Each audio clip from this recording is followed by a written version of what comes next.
Да ти кажа още един случай. Една сутрин ми вика паздача Рисав и вика, не, Пешо или Рисав, и ми вика, бега ливангата, вика, ама той е много рано. 7 часа може биш. И вика, влизай вътре, да видиш, що става. И влизам вътре и едърмаш, не го познах, Караманов, Георги Караманов. Министър на търговията беше вътре при нея. И Ливанга вика, Георги, това момче да му даеш една кола от Димитрева и на мен. След една седмица или 15 дена взимах кола. Значи тук са идвали политици и министри, въпреки че нали официално властта е казала... Да кажа, аз една вечер отиваме на рожден ден към дъщерята и се прибираме, ние сме зад къщата, отзад, не сме точно такова, прибираме се с мъжа ми и пред нас милиционери, полицаи. Стойте, къде? Викаме, прибираме се, защото беше късничко. Прибираме се.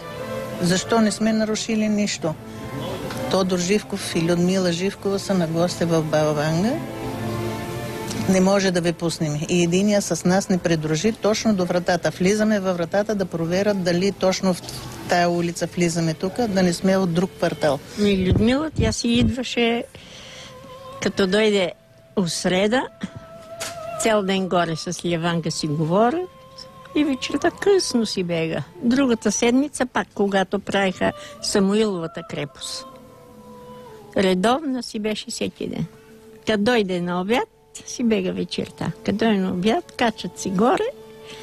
На втория етаж в стаята с синята мека мебел, там са си разговаряли с Нешка Робева, Людмила Живкова и Лили Иванова също е посрещала в тази стаечка на чай и раздумка. Така са си разговаряли. Людмила и телефони прекара на рупите и пътищата напри с асфалт, всичко.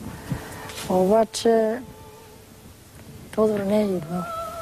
А Тодор разреши за Ливанга да гледа срещу 10 лева на бележката. Миналата година, нали казах си преди, казах, че отчетох 102 хиляди лева. Значи към 9 хиляди и нещо бройки наши граждани. Останалите са чужди граждани. 35, 45 някога. Но не е останала по 25 човека за дена. Дойде внучката на Тодор Живков? Да, Евгения. Тук седи Ливанга. Тя младича тогава не беше омъжена, симпатична. Па живя с прокурора Вълче, дето ще не на Ливанга, да го поразнава, сме кумшини. Гледаме една модерна кола. Викам, боже, сега гости ли имат какво? Гледаме една млада тогава жени. И нещо. Те дошли до тук, разбрали се, що да почне да работи. Ливанга иска да почне нещо, модели. Жени, почни, мър. Ти ще станеш най-голямата моделерка в София. Айде де. Ти, Жени, ето виждам. И тя почна. И по едно време на рубите съм и идва една софиянка. Вика, Леля Ванге, на Тодор Живков внучката много хубави модели ще ги. Она пък мъче вика, има някой дала кълта за тази шилуи. Това бе Стоянов, как се казваше? Петър Стоянов. Петър Стоянов. Той идва при Ливанга. Докарая го и идва, за да му гледа. Той беше ли тогава президент? Още не беше. Не беше станал. И тя му каза, че ще стане ли? Тя му каза така. Оди, гледай си работата. Ще станеш президент, ама да видим сетне как тя го правиш. Демек, че ще стане президент, ще стане, ама да видим сетне как тя го правиш държавата. Тия думи му каза и човек остана и си излезе.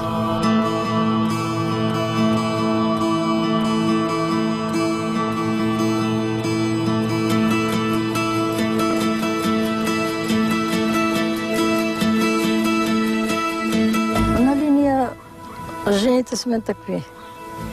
Като ми се случи нещо, ти кажеш, ох, мале. Това го казваш така. Аз съм го казвала, друг може да не го е. Всеки казва, ох, майко, ох, майко. Така. Да. Като стане нещо лошо. Да. А тя викаш само, Господи, Господи. Много ми даде, Господи, най-милото ми зима, много ми даде, ама съм благодарна. Колко беше болна да приде да дигат за привисната болница, тя се усещаше, нали? И аз седим така на хладничко, проветрява се малко. Къде ми каже нещо, викам Ливанга. А тече, не мога да говоря вече. Видях си края. Ама ти не се отпуска, ти толкова издържа, викам. Като те втора нема ти. Олди би ти, знаеш значи Олди би? Беше свършиш. Да. И отвън къде пазача Леванге бе. Вънка две жени плачат. Едната дете тутенки отварят в подив в черепо, главата. Каже две думи бе, едва стои. Натаха. До виечера, каже да влезе тази жена. И той излиза, тази жена стои там да влезе. Ай бе, ти бе госпожа, влези.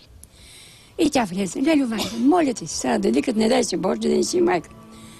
Извинявай, знаем, че си болна, ама къде диде ми да се молим? На кой Бог кажи? Слушай, жена, аз си тука, веднага да се върнеш в Пловдив, в София. Взимате детето и го карате в Пловдив, болница еди кой си хирург. И аз не ги помня имената. Добре, така и си каза на нея. Благодари тази жена. Парите си вземе с теб, пари ще ти трябва. Пусна ги тази жена и забега. След колко време, една телеграма се получи там, благодарим на Лелю Ванга, че ми изпрати в Пловдив, момичето ми остане живо след тая тежка операция на главата. Отдолу Софянка, значи тая беше. Гледаш ли, викам, сега ще правиш? Ти си уморна, вървиш и пак спасяваш ход. Що да правим? Жал ме. Аз си викам, Лелю Ванга, бе, ти на много хора помогна, много деца кръсти, много двойки венча. Господ от всичките по един ден да скъси и да ти даде да поживееш, още да можеш да помагаш на хората. Тя ми вика, не, Витя, ние сме земни хора. Откъде сме дойдели, там трябва да си идем.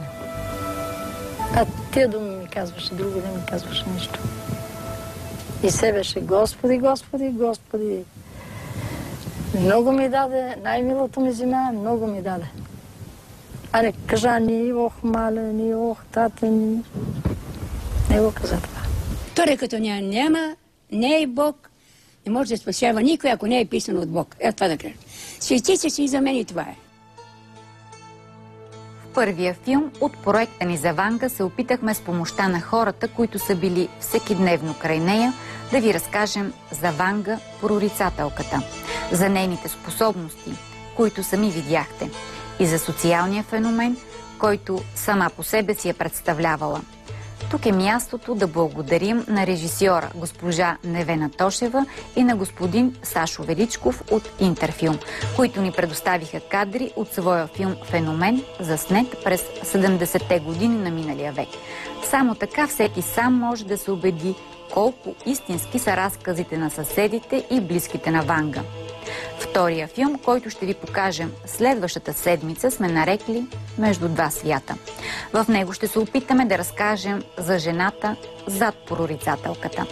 Как е придобила дарбата и леко ли я понасяла? Какъв е бил семейният живот и какво е причинил смъртта й? Как общува с мъртвите и какво мисли за живите? Каква е била жената Ванга? До другата седмица.